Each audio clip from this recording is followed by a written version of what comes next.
nakaraan, napadpad nga sa kabundukan itong si Simang. Mandin ka naman ng mga basher ay walang pigil at nag-PPM pa talaga sa akin. Ano ba gadawang pinaggagawa ko din sa bundok? Abay, ano ka naman tingin niyo sa akin? Maglalandi lang ng alikabok.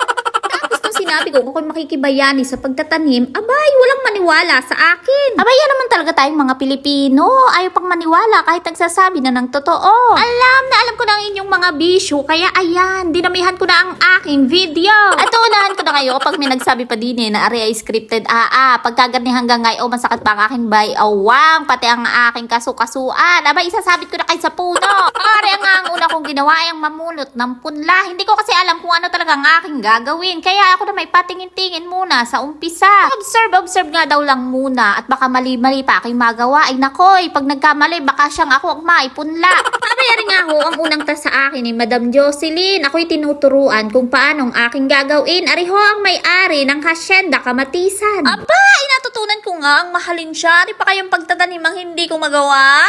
Ay ko, umi si Utoy akala'y tunay ang aking sinasabi. Abay, kakapresyon nga na ako'y patayo-tayo lang din sa Gedli. Samantalang aring si Utoy ay siging-sige. Abay, galaw-galaw naman si Mang at baka ikay tubuan na ng ugat diyan. Hindi pala uso din yung nakatsinelas o nakasapatos. Naku, mapapasaba ka malakamatis kung talampakan. Nagpa-pedicure pa nga ako kahapon. Isasaba ko lang pala din sa putikan. Hay, maling-mali ang diskarte ni si Mang. O siya, labas mga bashers. Ngayon yung sabihin sa akin, ako'y naglalanti-lantian lamang. Aba, hindi naman sa pagmalaki sa inyo. Sa aking pagkakabilang, ako na may nakapagtanim ng mga 10 tudling. Abay, kayo lang naman walang bilib sa akin. Masyado yung minamaliit ang kaya ni si Mang.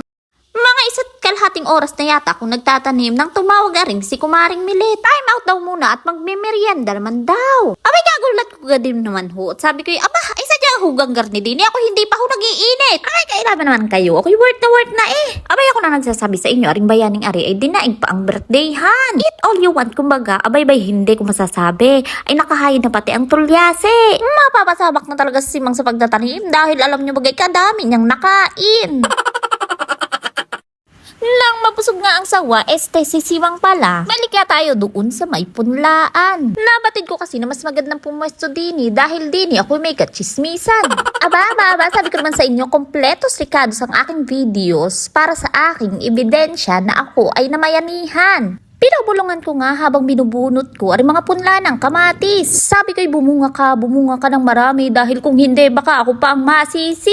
Sadyang napakahirap kang maging isang magbubukid, lalong-lalo na kapag garanin naiipit ang iyong bilbil. Puti na lang talaga at may garing kagandang view at ako'y nakakapahingi-pahinga pag nagdidilim ng aking paningin. Abay, para namang walang kapaguran ng mga kasamahan ko din Gusto ko na sanang humingi ng time out, kaya lang naalala ko wala nga pala kami sa basketballan. Ikaw ay talaga naman napasabak na aring si Simang. Sa totoo lang, hindi naman nakakapagod ang magtabon at magbungkal ng lupa. Ang tunay na talagang nakakapagod ay aring sagabal kung bilbil. Ay, struggle is real. Hindi naman kasi ako na-inform. Dapat naman ay ako ay nagpapayat muna bago ako napasabak sa taniman. Pamaya-maya pa, sumigaw na nga itong si Madam Jocelyn. Hoy, Simang, iki magpahinga muna kung masakit ang iyong bilbil. Ay di, ayun ako muna ipan sa mantagal tubigil.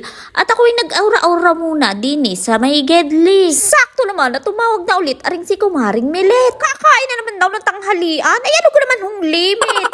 Pandalas na naman ho ako ng paglilinis ng kamay. Kahirap namang magsakol na may lupa pang iyong kamay. Mamaya na rin aking paa. At rin naman si Kumari, inabutan agad ako ng panghimagas. Kung tama ang aking pagkakarinig, ang tawag daw ho din ay mulberry. Bakit nga rin prutas na rin ikasarap nung una kong tikim? Ay, nung ako'y tumampot ng pangalawa, ay ayan, nung asim.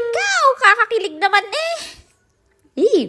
Kaw, kita na nga mga tayo ang ari ni si Mang. Mamaya-maya pa, sigurado na. Masakit na ang baywang. Mamaya na kita iindahin baywang ka. Ang mahalagay, ako muna ay makakain. Sa lagay na ari na underestimate ko pa nga ang sabi ko na para akong nasa birthdayhan. Habay sabi ko sa inyo, sa lagay ng mga hayin din ay dinaig ko po ho ang nasa piyestahan. Natanong ko nga ako kung argahoy mauubos din sa daming are. Ay kung hindi ho, ako'y may dalang plastic din Hanggang ngayon nga may nagtatanong sa akin kung ako daw baga ay uulit pa. Pagagalingin ko lang ang aking binti at talaga naman baldado pa. Abay, naalala ko bigla nung ako'y bata, bakit ko gahon nabanggit na paglaki ko, ayaw kong maging mag-isang magsasaka. Abay, ngayon kung matanda na ako, ngayon ko lang napagtunto na mali pala ang gayong mindset. Abay, bakit nga ba pinangingilagan ang maging isang magtatanim? Abay, alam nyo ba na ang agriculture ang isa sa mga framework ng bansa natin? Hindi lang napapansin pero ito ang patuloy na bumubuhay sa ekonomiya kahit laging talo ang mga magsasaka. At kahit magsasaka lang sa paningin ng iba, madami sa aming mga kababaryo ang nakapagtapos at naging successful sa buhay dahil sa pagsasakang minamaliit lang ng iba. Abay, wala naman sadyang madaling trabaho. Sipag lang ang katapat niyan at siguradong kahit ikay magsasaka, ikay aasinsado. Tamang mindset lang yan, sabi ni Simang.